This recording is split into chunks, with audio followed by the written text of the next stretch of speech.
Oi gente, eu sou o João Vitor, sou Cobra Letrada e hoje eu vou falar das minhas 11 leituras do mês de janeiro. Gente, vou confessar pra você que janeiro foi um mês meio decepcionante, porque a gente sempre espera que a gente vai começar o ano com leituras maravilhosas, que já vai começar arrebatando o nosso coraçãozinho e que vai encher de 5 estrelas, e pelo menos eu tava esperando isso e eu fui completamente o oposto disso. Eu consegui ter um livro 5 estrelas no finalzinho do mês só, e então eu fiquei um pouco frustrado, porque eu ia lendo e nenhum livro era tão bom assim. Tem um monte de 3 estrelas aqui, até uns menos do que isso. Então eu ficava, gente, cadê as leituras boas? Não é possível que eu não vá começar o ano com um livro bom sequer. Então esse eu acho que foi o grande sentimento que tava aflorando em mim com relação às leituras em janeiro. Porém, até que comecei bem, assim, o primeiro livro do ano foi até bem. Por quê? Comecei o ano com Movimento LGBTI+, do Renan Quinalha, que é uma breve história do século XIX aos nossos dias. E é basicamente isso. Esse é um livro de não ficção, então até comentei em alguns outros vídeos que eu já tinha essa meta nos anos anteriores de ler mais não ficção e tal. E aí esse ano eu já comecei assim, chutando o pé realmente na porta, porque eu quero ler mais não ficção. Então já comecei o ano com esse livrinho aqui. Uma das coisas que eu mais quero ler e adquirir conhecimento é sobre a história do movimento LGBTQIA+. Então eu acho que esse aqui foi o pontapé inicial perfeito que eu poderia ter, porque realmente vai dar um panorama geral desde o século XIX até os nossos dias. Os capítulos não são tão longos assim, então é bem fácil de ir acompanhando. E eu acho que esse é o melhor começo que qualquer pessoa que quer estudar o movimento LGBTQIA+, pode ter. Justamente porque ele dá uma pincelada, né, em todos esses acontecimentos históricos importantes para o movimento até os dias de hoje. Então, ele não vai se aprofundar em nada, não é o objetivo do autor, até porque é um livro curto, mas eu senti que aqui ele apresenta pra gente, então eu tive uma breve apresentação, uma breve introdução ao tema, e também tem muitas fontes bibliográficas, então tem muito material que você pode pegar e se aprofundar a partir desse livro. Então eu gostei bastante. A única coisa que não me agradou 100% foi a forma de linguagem que o autor decidiu colocar ali. Porque assim, eu já li outros livros de não ficção em que a escrita era basicamente acessível a todo mundo, mesmo pessoas que não conheciam absolutamente nada do assunto conseguiria ler e absorver 100%. Aqui eu acho que o Renan tem uma escrita um pouco mais acadêmica, então ele usa termos mais acadêmicos, o que dificulta um pouco a leitura. Eu estou acostumado porque, né, faz pouquíssimo tempo que eu saí da faculdade. Pouquíssimo não, né? Uns 2 anos. Mas, enfim, ainda tô aí nesse mundinho, querendo ou não. Mas eu acho que há outros livros com linguagens bem mais tranquilas do que essa daqui, mas ainda assim é um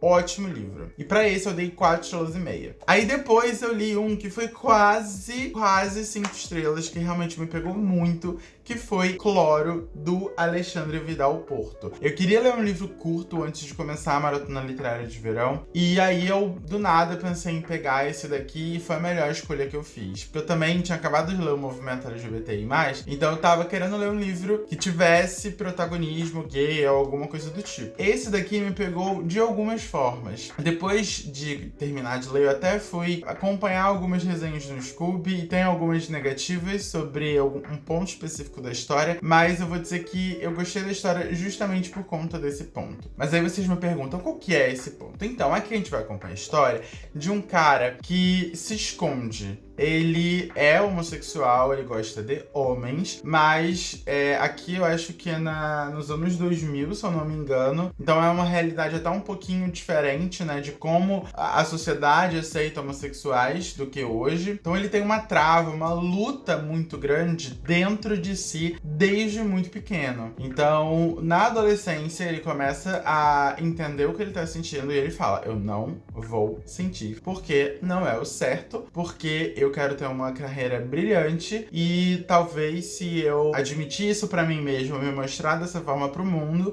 vai acabar prejudicando alguma coisa ali, socialmente falando. Porque eu acho também que ele vem de uma família mais tradicional, assim, sabe? E aí ele acaba se envolvendo com uma amiga ali de adolescência, se casa, uma coisa bem tradicional mesmo, bem família tradicional brasileira, sabe? Bela recatada do lar, de comercial de margarina, é basicamente isso. Aí quando ele já tá mais adulto, ele já não tá aguentando mais, né? Ele já tá assim, meu Deus, eu sou infeliz com a minha vida, mas eu também não posso largar minha mulher. E aí ele começa a tentar se descobrir, tendo encontros casuais com caras, através de bate-papo na internet e tal. E ali ele se encontra, ele pensa, caraca, preciso continuar fazendo isso pra ter alguma sanidade mental e continuar sendo minimamente feliz. E aí é nesses encontros que ele vai conhecer o grande amor da vida dele, digamos assim. Que na verdade foi a única pessoa que ele amou de fato. Que é um cara que mora em Brasília, ele mora em São Paulo, mas ele vai pra Brasília muitas vezes.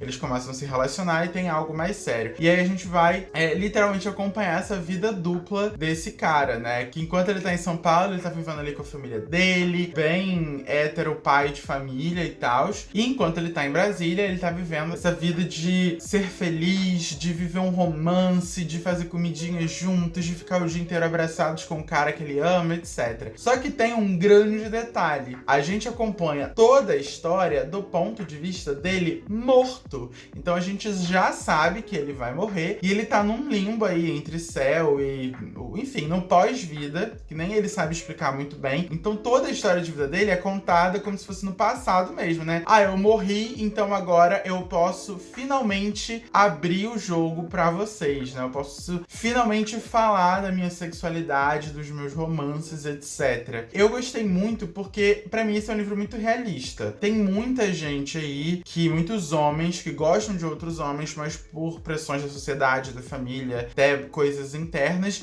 não falam isso, né? E vivem essa vida de mentiras até morrer. E então eu achei uma coisa muito real. Todos os pensamentos dele, por mais egoístas que fossem, ou por mais errados, etc., eu entendia que era uma coisa muito tridimensional. Era uma coisa que realmente acontece na nossa vida de hoje. E até em alguns momentos eu consegui entendê-lo também. Então eu achei isso muito, muito positivo. Eu me aproximei mais do personagem justamente por ele ter defeitos e qualidades, sabe? E foi isso que eu vi no Scooby que as pessoas não gostaram. Porque ele é meio babaca, querendo ou não, mente anos e anos pra família, né? E muita gente não gostou disso, mas eu acho que isso deixou o livro mais interessante pra mim, porque traz a vida real, traz um personagem cheio de defeitos e qualidades, tem todos esses defeitos porque ele simplesmente não sabe lidar consigo mesmo, porque ele nunca aprendeu a lidar consigo mesmo. Então eu acabei dando 4 estrelas e meia, e agora eu tô super interessado pra ler todas as obras do Alexandre Vidal Porto. Eu até comprei outro, já que é Sodomita, então assim, vem aí, eu adorei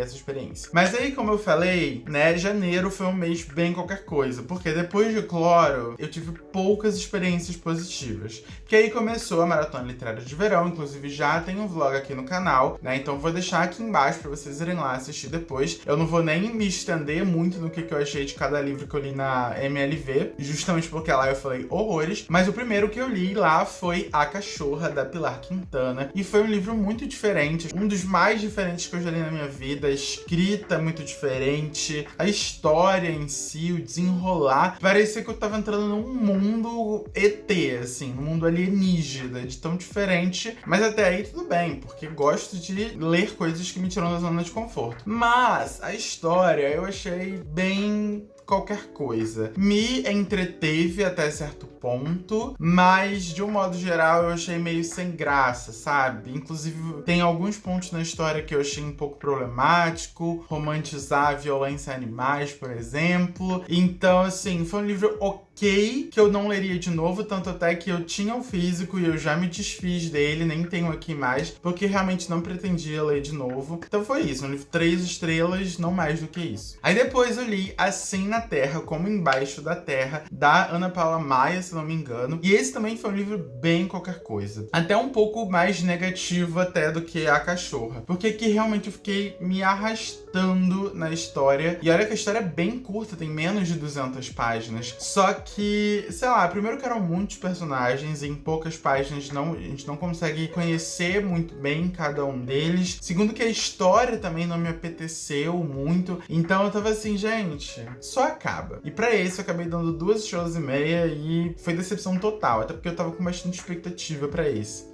Mas não veio aí. Aí eu também li A Inconveniente Loja de Conveniência e foi outra que eu não curti tanto. Mas esse daqui eu acho que é um problema pessoal mesmo, porque eu consigo entender o porquê que tanta gente ama esse livro. Porque é um livro muito bonito, gente. Tem uma mensagem belíssima. Mas pra gente chegar nessa mensagem final, a gente precisa enfrentar um tipo de escrita que é extremamente monótona. E que vai, enfim, tacar vários personagens ali que vão ficar um capítulo e depois vão sumir. Que não fazem diferença pro desenrolar da história. Porque assim, se a gente for parar pra pensar no próprio título, né? A gente já entende que a história toda vai se passar dentro de uma loja de conveniência. Então tem muitos clientes que pipocam ali, até mesmo funcionários, e que passam pela história muito rapidamente e depois somem. Então isso me incomodou um pouco. E como eu falei, é um pouco monótono, porque vai focar muito mais em coisas do cotidiano, do dia a dia. Então é uma coisa bem linear, sabe? É uma história bem linear, não tem muitos altos e baixos. Na verdade, não tem altos e baixos. Então eu gostei muito do início, eu gostei muito do final, mas esse meião até a gente chegar, né, no final, que conecta o início ao fim, eu fiquei um pouco entediado. Então por isso eu acabei dando 3 estrelas. Mas aí depois dessas, finalmente eu tive um suspiro, assim, com leituras minimamente boas, com Socando A, que na verdade nem é minimamente boa, é muito boa. Gente, esse é um livro aqui que já me surpreendeu de cara, porque eu não sabia que era escrito em versos. E eu fiquei muito assim, meu Deus. E isso dá uma beleza tão grande pra história, porque toda essa narrativa vira poética, vira uma coisa floreada, uma coisa que ao mesmo tempo que você se emociona, que você sofre com a história por conta do conteúdo, você também fica extremamente tocado porque ela é falada de uma forma super bonita, super poética, super feita pra gente se deleitar de fato enquanto tá lendo. É uma história pesada que vai tratar do racismo na sociedade americana, das injustiças que pessoas negras, né, sofrem lá na sociedade americana simplesmente por serem negras. Então é um livro que pode dar gatilhos, tá? Por isso vá com cuidado. Mas, cara, não tem como não gostar desse livro. É um livro muito poderoso. Inclusive, quando eu li a nota dos autores no final, que eu me liguei que essa é uma história real que aconteceu com um dos autores, eu fiquei mais chocado ainda. Esse livro ficou mais significativo ainda pra mim, sabe? Então, assim, esse eu recomendo muito. E apesar de ser uma história pesada, flui muito por conta desse tipo de escrita, né? Confesso que lá pelo meio eu também fiquei um pouco entediado, porque quando a gente começa a acompanhar o dia a dia do personagem principal na prisão, fica coisas muito qualquer coisa, muito corriqueira, tipo, fui no banheiro, lavei minha roupa, tomei banho. E aí eu fiquei, Mas, assim, é um livro muito bom, que esse aqui eu recomendo muito. E eu dei 4,5 estrelas. O outro também dei 4,5 estrelas e é O Cozer das Pedras, O Roer dos Ossos, do Patrick Torres. E, meus amores, se Patrick Torres entregou essa obra-prima na primeira obra dele da vida, eu mal posso esperar pelas próximas. Porque esse livro é brilhantemente bem escrito. É um dos livros mais bonitos em termos de escrita que eu já li. A cada frase, parecia que eu tava ouvindo uma música da Taylor no folclore. Porque é nesse nível de escrita, sabe? Fora que a história em si, que é um grande drama familiar, digamos assim, é também muito forte, é muito impactante. O livro vai tratar de vários assuntos delicados, tipo violência contra a mulher, homofobia, vai trazer à tona a realidade de muitas famílias brasileiras. Então, assim, eu acho que o Patrick, ele conseguiu abordar diversos temas que são muito delicados, são muito sensíveis, mas da melhor forma possível e da forma mais bonita possível também. Então, enquanto eu tava lendo, eu tava apreensivo com o que ia acontecer, mas ao mesmo tempo eu tava, assim, extasiado com as palavras que ele resolve colocar pra contar essa história. No vídeo da MLV, eu até li um trecho daqui que mostra que uma cena, assim, completamente normal do dia a dia, ele transforma numa coisa que você lê e você fica, meu Deus, sabe? Isso aqui é Shakespeare, isso aqui é um clássico dos clássicos, porque é muito bonito. Então eu tive uma experiência bem positiva, ainda que não 5 estrelas, né? Mas enfim, esse, gente, por favor, leiam, porque vale muito, muito, muito a pena. Aí depois disso eu li Grama, que foi o livro escolhido pelo meu clube do livro, que é o Clube das Cobrinhas, pro mês de janeiro. Cara, essa é uma história pesadíssima, pesadíssima, pesadíssima, pesadíssima. Porque vai contar a vida real de uma mulher que foi mulher de conforto na Coreia do Sul, enquanto a Coreia estava sob domínio japonês, né? Ali naquele período entre a Primeira Guerra e a Segunda Guerra Mundial. E assim, meus amores, não sei se vocês conhecem essa parte da história mundial, né, entre Japão e Coreia, mas é um capítulo da nossa história muito delicado, porque o Japão cometeu 500 atrocidades ali contra a população coreana, e nesse livro a gente vai ter basicamente todos os detalhes desse momento. Essa mulher vivencia basicamente todos os sofrimentos possíveis na Terra, é sofrimento atrás de sofrimento, é dor atrás de dor. Chega uma hora que você fica até sufocado, porque você pensa assim, gente, não é possível que tenha algo pior do que isso. E aí vai lá e acontece algo pior. Mas ao mesmo tempo, por ser uma HQ, eu acho que eu não falei pra vocês que é uma HQ, é uma história em quadrinhos. Então, tudo isso fica um pouco mais tragável, um pouco mais mastigável. Até porque o traço da autora, a forma como ela quis passar a questão visual, é uma das coisas mais lindas que eu já vi na vida. Ela traz um simbolismo muito grande através dessa parte visual, através das ilustrações. Então tinham vários momentos, várias cenas assim, que era basicamente só desenho, né, só ilustração, mas ali contava muito da história. A gente não precisava de um balão de diálogo, porque ali já tinha a mensagem perfeita que a autora queria trazer. Eu acabei não dando 5 estrelas, mas foi muito mais um problema de expectativa por causa do livro em si, porque pra mim é um livro muito, muito, muito bom, um livro excelente, na verdade. Eu acho que se você tem interesse de entender um pouco mais dessa questão de Japão-Coreia, comece com Grama, porque por ser uma HQ, como eu falei, é um pouco mais leve, entre muitas aspas, e depois você pode ir pro Herdeiras do Mar, por exemplo, que pra mim é um livro completo sobre isso. Pra mim é um livro 5 estrelas, uma das melhores coisas que eu já li na vida, mas ali é muito mais pesado mesmo. Então começa com Grama, depois vai lendo algumas outras coisas, mas vale muito a pena ser lido, sim. Inclusive, a recepção geral do clube foi a melhor possível. A gente não poderia ter começado o nosso ano de uma forma melhor do que essa. E aí, pra balancear, né, eu peguei alguns livros mais leves, de mangá, livros infanto-juvenis e tudo mais. Como foi o caso de Voando Entre Sonhos, do Adriel Bispo. Esse daqui é uma história infanto-juvenil super simples, porque é super curta.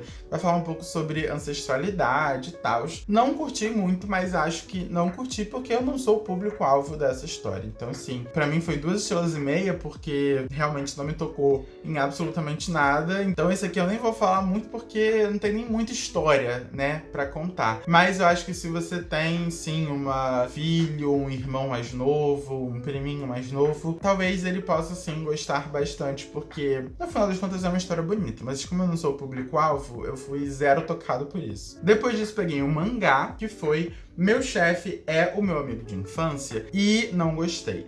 Nem um pouco também, assim como Voando Entre Sonhos. Esse daqui é até sim o meu público-alvo, mas sei lá, aqui só de olhar, né, tanto a capa como o nome do mangá, a gente já sabe que é um BL, né, um Boys Love e tal. Tem aqui atrás o selo de mais 18, então sabemos que vai ter cenas ali explícitas. E eu não sei se é coisa minha, mas eu acho que não. Acho que todo mundo espera que já aconteça alguma coisa, né, romanticamente falando, com os personagens principais. E, gente, demora muito. O mangá tem, sei lá, 200 páginas. Vai começar a acontecer isso na página 170. Então, até lá, eu não consegui me conectar com esse romance. Não consegui comprar esse romance, na verdade. Beleza, eles se conheciam desde a infância, mas, sei lá, pra mim os diálogos são muito mecânicos. Não parece uma coisa real que dois amigos falariam na vida real, sabe? Então, eu tava assim, caraca, a parte interessante da história nunca vai chegar. E aí, quando chegou, durou 30 páginas e acabou o livro. Então, realmente foi uma decepção. Esse aqui eu vou até passar pra frente. Eu só não passei ainda porque eu terminei de ler faz pouquíssimo tempo. Então, não aconteceu. Esse eu dei 2,5 estrelas também. Mas para eu terminar o mês de janeiro feliz, veio aí o único 5 estrelas desse mês, Sempre é Verão com Você. Gente, essa história é muito maravilhosa. Eu fui completamente sem expectativa, porque o meu namorado Léo falou que não era tão bom assim, e quando eu terminei eu fiquei, cara, como que você me fala que esse livro não é tão bom assim? Porque essa história é incrível, essa história é linda, é cativante, é tocante, é bonita, e me trouxe incontáveis sentimentos enquanto eu tava lendo. Aqui a gente vai conhecer 2 meninos que estão no ensino médio, que são muito diferentes entre si. Um é completamente popular no colégio, todas as garotas querem ele, e o outro é bem mais tímido, bem mais, reservado e tal. E eles se conhecem e começam uma amizade porque eles se esbarram numa loja de filmes. Eu não lembro se é uma locadora ou se é uma loja para comprar filmes, mas tem essa temática filmes. E ali eles começam a conversar sobre aqueles filmes ali que cada um tá na mão e tal. E eles descobrem esse gosto em comum. Daí eles começam a ir até ir no cinema juntos e surge uma amizade muito forte a partir disso. Aí até no colégio eles vão começar a andar juntos, mesmo não sendo da mesma turma, e essa amizade vai florescendo. Até que um dia, um deles fala pro outro que gosta dele. E aí esse menino que ouve isso fica assim, em choque. Tipo, o que eu vou fazer agora? Ele gosta de mim? Eu jamais esperaria isso. Porque ele é tão popular, ele pode ter qualquer garota que ele quer. Mas por que ele tá falando que ele gosta de mim? Um menino. E aí as coisas vão se desenrolar a partir daí. Mas, gente, eu acho que é porque eu gosto muito de Friends to Lovers, mas eu achei a relação entre os dois, mesmo antes de ser algo romântico, a coisa mais linda do mundo. Porque eles têm uma conexão muito forte, eles têm um brilho, assim, sabe? Na forma como eles se comportam frente ao outro. É uma coisa muito bonita. Mesmo antes de um se declarar pro outro, a gente já via no que ia dar. E não só por conta da capa, por conta do título, nem nada, mas porque a relação entre os dois é muito bonita. É uma relação de amizade. Só sendo amizade já tem uma faísca ali muito forte, mas a gente consegue sentir algo a mais desde muito antes. Então, é um livro bem slow burn, então mesmo depois que essa declaração aí é feita, as coisas vão se desenrolando muito pouco a pouco. E isso eu também gosto muito, porque pra mim tem espaço pra que isso seja desenvolvido da melhor forma. A gente começa a entender o porquê que essa mentalidade do outro menino vai mudar e como isso vai acontecendo, como que a relação entre os dois vai acabar se estreitando. Então, assim, foi uma história que me pegou muito emocionalmente. Que no final eu tava assim, caraca, que coisa linda! E eu queria muito até ver um filme disso aqui, que eu acho que seria muito bom. Então, pra esse, eu tive que dar 5 estrelas e foi o meu único 5 estrelas do mês de janeiro. Por favor, leiam isso aqui, porque vale muito a pena. É muito, muito, muito, muito, muito lindo. E bom, gente, essas foram as minhas 11 leituras do mês de janeiro. Como eu falei, eu acho que não foi tão bom assim de leituras, mas enfim, né? Até que teve ali alguns destaques muito positivos. Me conta aí nos comentários como é que foram as suas leituras do mês de janeiro, se foi um pouco parecido com a minha, ou se vocês já leram alguns favoritos nesse início de ano. Me conta aí nos comentários também se vocês já leram algum desses livros e a gente se vê no próximo vídeo. Tchau!